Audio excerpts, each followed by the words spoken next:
Sila ang mga celebrity na maagang namatayan ng kabiyak. The Philippine Showbiz List presents Pinoy celebrities na maaga naging byudo at byuda. Elvis Gutierrez. Si Elvis na dating child star ay maagang naging byudo matapos pumanaw kamakailan ang kanyang asawa na si Alexa Gutierrez sa edad na 38 years old. Si Alexa na isang miyembro ng kilalang pamilyang Oychicco ng Iloilo ay pumanaw matapos ng isang maikli ngunit matinding laban sa leukemia. Nagkakilala sina Elvis at Alexa sa isang party ng kaibigan at mula noon, naging magkasama sila sa lahat ng bagay. Ngunit ang kailanganin ni Alexa na lumipat sa Houston, nagkaroon sila ng long-distance relationship na nagdulot ng mga pagsubok sa kanilang relasyon.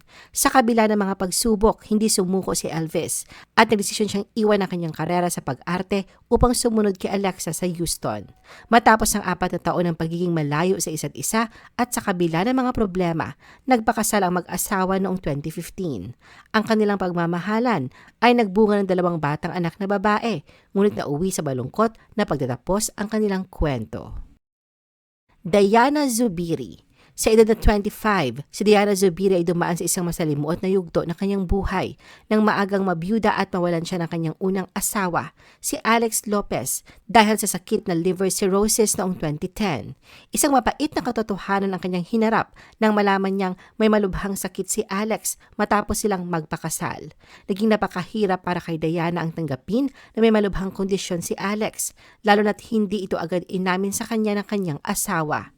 Sa isang panayam kay Diana sa The Buzz noong 2012, nalaman na lamang niya ang tungkol sa sakit ni Alex noong mag-asawa na sila. Sa kabila ng pagtago ni Alex sa kanyang kondisyon, sinabi niya kay Diana na handa na siya sa kung anuman ang mangyayari. Para kay Diana, napakasakit na malaman ang katotohanan at hindi niya alam kung paano ito tatanggapin. Dumating sa punto na nakikita niya si Alex na nahihirapan sa ospital at doon niya naranasan ang isang matinding breakdown. Ang pagkawala ni Alex ay nagdulot ng matinding kalungkutan at pighatig kay Diana. Noong 2015, ikinasal siya kay Andy Smith at sila ngayon ay may mga anak na nagngangalang King, Aliyah Rose at Amira Jade. Camille Prats. Sa edad na 26, si Camille ay nakaranas ng isang matinding pagsubok sa kanyang buhay nang siya ay nabyuda. Ang kanyang unang asawa na si Anthony Linsangan ay pumanaw sa edad na 31 noong 2011 dahil sa nasopharyngeal cancer. Ang kanilang anak na si Nathan ay napakabata pa noong mga panahong yon at marami ang nagsasabi kay Camille na may dahilan ang Diyos sa lahat ng nangyayari, ngunit hirap pa rin siyang maunawaan ito. Sa isang panayam ng ABS-CBN News kay Camille noon, habang tinitingnan niya ang mga ibang tao, mga mag-asawa na kaedad niya, tinatanong niya kung bakit nangyari ito sa kanya. Sa kabila ng kanyang pinagdadaanan, nagpakatatag si Camille para sa kanilang anak. Makaraan ng ilang taon, muling nahanap ni Camille ang pagmamahal. Siya ngayon ay masayang kasal sa negosyanteng si John Yambao. Magkasama silang bumuo ng isang bagong pamilya at mayroon silang anak na babae na si Nala. Albert Martinez. Si Albert Martinez ay kinasal kay Lizelle Sumilang Martinez noong 1985. Naging byudo si Albert sa edad na 54. Sila ay nagkaroon ng 3 anak, sina Alfonso, Aliana at Alisa. Ngayon meron na rin siya mga apo. Noong March 14, 2015, sa ganap na 6:15 ng umaga, mapayapang pumanaw si Lizelle na napapaligiran ng kanyang pamilya. 7 taon siya nakipaglaban sa cancer. Na-diagnose siya na may stage 3 breast cancer noong 2008. Sumailalim siya sa mastectomy, matinding chemotherapy at radiation therapy upang labanan ang sakit. Ang kanyang mga labi ay cremate. Si Lizelle ay anak na mayapang dating movie queen na si Amalia Fuentes. Pia Arroyo Magalona. Maaga ring nabyuda si Pia, ang may bahay ni master rapper Francis Kiko Magalona. Pumanaw si Francis M. dahil sa leukemia sa edad na 44 noong March 6, 2009. Isa itong malaking dagok para sa kanyang pamilya at mga tagahanga. Ang kanyang pagkawala ay nagdulot ng matinding lungkot, hindi lamang sa kanyang pamilya, kundi pati na rin sa buong industriya ng musika at mga tagasunod niya. Si Francis M. ay pinakilala ni Richard Gomez kay Pia sa isang party sa disco. Sa kabila ng kasikatan at abalang buhay ni Francis M., nahanap niya ang kanyang forever kay Pia. Ikinasal sila noong 1985 at biniyayaan ng 8 anak. Si Pia ay nagpakita ng matinding tapang at lakas ng loob sa harap ng trahedyang ito. Siya ay naging sandigan ng kanilang pamilya sa panahon ng kanilang pagdadalamhati.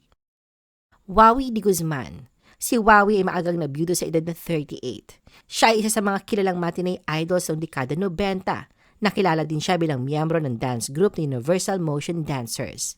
Noong 2012, ikinasal si Wawi sa kanyang non-showbiz wife na si Cheryl Ann Reyes mula Pampanga. Ngunit sa kasamaang palad, si Cheryl ay pumanaw noong April 26, 2014 sa edad na 27, isang buwan matapos manganak sa kanilang unang anak. Ayon sa mga ulat, ang posibleng sanhi ng kanyang pagkamatay ay dulot ng gamot na kanyang iniinom matapos makaranas ng pananakit ng kalamnan. Ang pagkawala ni Cheryl ay isang mabigat na dago kay Wawi at sa kanilang pamilya. Bagamat hindi madali ang buhay bilang isang byudo at single parent, patuloy na pinilit ni Wawi na maging matatag para sa kanyang anak. Sa kabila ng kanyang mga personal na pagsubok, nagpatuloy siya sa kanyang karera sa showbiz na nagpapakita ng kanyang dedikasyon sa kanyang propesyon at sa kanyang pamilya. Lorna Tolentino. Si Lorna ay naging byuda sa edad na 47. Siya ay kinasal sa aktor na si Rudy Fernandez noong 1983. Ang kanilang pagmamahalan na nagsimula noong sila ay nagkatrabaho sa pelikulang Leap Year Ngayon, Pipikutin Kita, kung saan si Lorna ay 14 years old at si Rudy naman ay 24 years old. Sa kanilang unang pagtatambal, agad na lumitaw ang chemistry sa pagitan nila na siya nagpasimula ng kanilang matagal na relasyon. Noong 1983, ikinasal sila sa isang tahimik na seremonya sa Nueva Ecija. Matapos ang 9 na taon at pagkakaroon ng 2 anak, pinili nilang gawing formal ang kanilang pagsasama sa isang engrandeng relihiyosong seremonya sa Villa Escudero. Ang kanilang kasal noong 1992 ay dinaluhan ng pinakamalalaking bituin ng Philippine cinema na nagbigay kulay at saya sa kaganapan. Sa kabila ng kanilang masayang pagsasama, dumating ang isang mabigat na pagsubok nang si Rudy ay na-diagnose ng periampulmonary cancer. Sa kabila ng matapang na laban, pumanaw si Rudy sa kanilang tahanan sa Quezon City noong umaga ng June 7, 2008. Rodolfo Fariñas. Si Rodolfo Rudy Castro Fariñas Sr. ay isang kilalang politiko at dating majority floor leader ng House of Representatives ng Pilipinas na kumakatawan sa 1st District ng Ilocos Norte. Ang kanyang asawa, ang aktres na si Maria Teresa Carlson, ay pumanaw noong 2001 sa edad na 39 matapos ang isang trahedya. Isinilang sa Maynila ngunit lumaki sa San Francisco, California, si Maria Teresa ay naging Miss Young Philippines noong 1979 at kinatawan ang bansa sa Miss Young International sa Tokyo.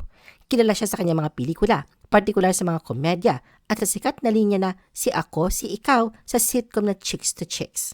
Noong 1983, ikinasal siya kay Rodolfo at nagkaroon sila ng 6 na anak. Ang kanilang relasyon ay dumaan sa maraming pagsubok, kabilang ang mga isyong nagresulta sa isang kontrobersyal na akusasyong domestic violence noong 1996. Charlie Cojuangco. Si Charlie Cojuangco na dating kinatawan ng unang distrito ng Tarlac ay naging byudo matapos pumanaw ang kanyang asawang si Rio Diaz noong 2004. Si Rio ay isang beauty queen, television presenter, aktres at politiko, at kapatid ni Gloria Diaz, Miss Universe 1969. Nadiagnose si Rio ng stage 4 colon cancer at namatay sa US noong 2004 sa edad na 45. Noong 1991, naging co-host si Rio ng Itbulaga at nagkaroon ng 2 anak kasama si Charlie, na kanyang nakilala sa isang blind date noong 1993 at ikinasal sila noong 1994. Pumanaw si Rio noong October 4, 2004 sa California. Pagkatapos ng pagkamatay ni Rio, nagpatuloy si Charlie sa kanyang tungkulin, ngunit pumanaw din noong October 2021 dahil sa brain aneurysm. Lindsay Custodio. Sa edad na 40, maagang naging byuda si Lindsay, isang aktres at mang-aawit. Nagsimula ang kanyang karera noong 1992 nang siya ay makasama sa Ang TV. Noong December 2000, ikinasal si Lindsay sa dating Vice Mayor ng Tanawan, Batangas na si Julius Cesar Platon II.